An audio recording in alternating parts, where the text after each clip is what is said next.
उसको ये सिखाई नहीं जा रहा कि तेरे मियाँ के क्या हकूक हैं तुझ पे। घरों से भी तरबियत नहीं आ रही, घरों से भी तरबियत नहीं आ रही। घरों से तरबियत ये आ रही है कि हमें डर है तुम हमारी बहन को, हमारी बेटी को जला के ना मार दो। कभी ये पूछा है, कभी ये दावा कर सकते हो, कभी हल्फन बयान दे सकते हो कि हमारी बहन या बेटी हमारी चूल्हा खुला नहीं छोड़ेगी जब गैस चली जाएगी। जो अमूमन एक कॉमन सी बात है हमारी सोसाइटी में, हम एक ऐसे समाज में रहते हैं जब गैस चली जाती है,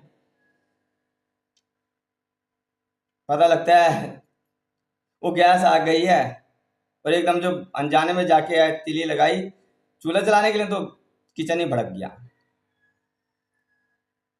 उसके बाप ने, भाई ने ये सोचा ही नहीं था कि मैं इस बात की गारंटी, इस बात का दावा दे कर सकता हूँ कि मेरी बहन कभी चूल्हा खुला नहीं छोड़ेगी, भूलेगी। तो पीछे माँ कैसे अच्छी रहेगी कि निज़ाम जो खराब आ रहा है वो मैके से आ रहा है।